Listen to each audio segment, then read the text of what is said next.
জাতীয় শহীদ স্মরণ দিবস এটা ছিল। এটা আল্লাহর রহমতে এটা আমাদের বেঁচে থাকার পার হবে। আলহামদুলিল্লাহ। এখন চাচ্ছি যে বিচারটা যেন সঠিক এতে হয়।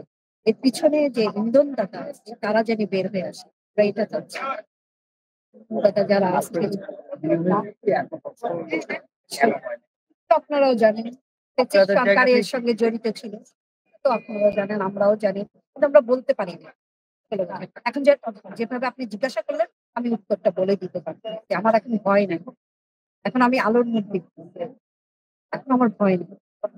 আর বিচারটাও ইনশাআল্লাহ হবে। অবশ্যই হবে। ইনশাআল্লাহ হবে। এখন যে কমিশন করা হয়েছে হ্যাঁ, অবশ্যই সঠিক পথে হবে কিনা এটা বলতে পারব না। তাদের রিপোর্ট পেলে। কারণ তারা ৩ মাস পরে রিপোর্ট দেওয়ার কথা বলেছে।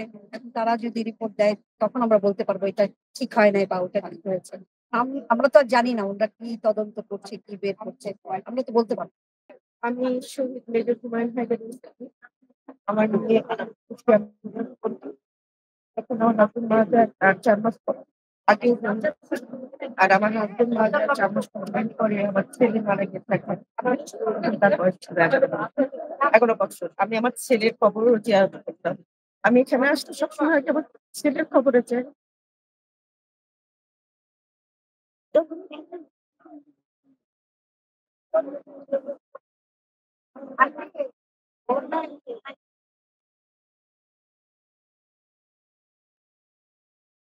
আমার ছেলের অপেক্ষা করছিলাম।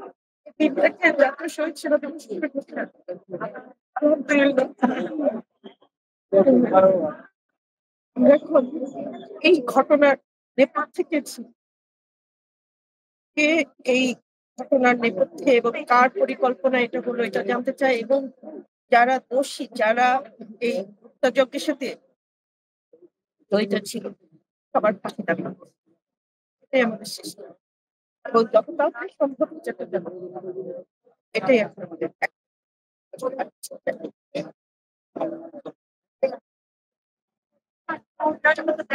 আর কিছু বলার নাই। অহিংসা অনেক নরম। মাধ্যমে শুধু একটা জায়গার দাবি আমাদের। যে তদন্তের আমাদেরকে বের হয়ে আসবে। তারা এই নেপথ্যে ছিল, তারা এর পরিকল্পনাকারী এবং তাদের নামটা প্রকাশ করা হোক এবং তাদেরকে আইনের আওতায় এনে শাস্তি দিতে হবে। এবং যারা প্রশাসনের থেকে সরাসরি তাদের সেখানে কাউকে যেন ছাড়াই না।